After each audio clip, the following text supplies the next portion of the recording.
భార్యాభర్తల గొడవలు, గృహదోషం, నరదిష్టి, పరస్త్రీ యోగం చెప్పబడును బాబు, చెప్పబడును. రండి రండి. ఏంటి మీరు జాతకం చెప్తారా? చెప్తాను దొరా. ఒక 500 పెట్టుదరా.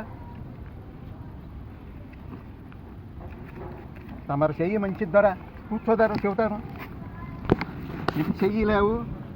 అబ్బబ్బబ్బా, తమర అరచేతిలో స్త్రీ చక్రం గిరగిరా గిరగిరా తిరుగుతుంది. మీరు ఏ గొంతులోకి వెళ్ళినా సరే చిలకలే చిలకలు. అవునా కాదా? ఆ నవ్వుతోనే పడేస్తారు. తమర నవ్వు మల్లె పువ్వు లాంటి నవ్వు. ఇక మీకు ఒక ముక్క చెబుతా వినండి.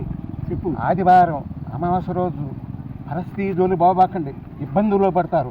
ఇక 500 పెట్టారుగా, వెనక్కి తిరిగి చూడకుండా వెళ్ళిపోండి. వెళ్ళిపోతారా?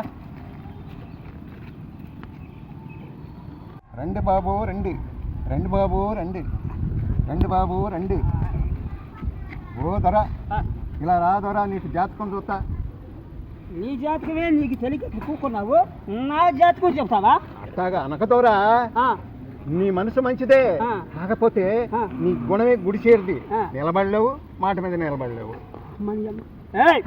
అట్టే నేను ఇప్పుడు ఇక్కడే కూకుంటా, ఏమి చెబుతా సొత్తా. 500 పెట్టుతారా ఇందులో? 500 కోట వేసాను, 200 ఉన్నాయి. చెప్పు. సరిపెట్టు. అయ్యగారు చెయ్యి చల్లనది. తమరి పేరు? తమరి పేరు నామదేయం. ముకుంద. ముకుంద అంటే శ్రీకృష్ణ అంశంలో జన్మించారు మీరు. కృష్ణుడి వంశంలో ఆయనకి 16,000 మంది గోపికలు ఉన్నారు. నాకున్న ఒక్క పిల్లం పోయింది. బాధపడకుదరా. ఇక నీ జీవితం 3 పూలు 6 కాయలు. ఏంది? నీ జీవితంలోకి పరస్త్రీ ప్రవేశిస్తుంది. నువ్వు పట్టిందల్లా బంగారం, ముట్టిందల్లా సింగారం. ఇక నువ్వు ఇదిగో తూర్పటిగా వెనక్క తిరిగి చూడకుండా వెళ్ళిపో. ఇప్పుడు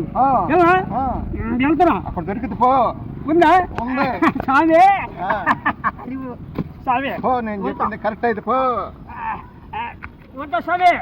ఉందో తేడా వచ్చిందో దీని తల్లి నా సంగతి తెలుసుగా. ఓ దొరా, ఏడు దొరా.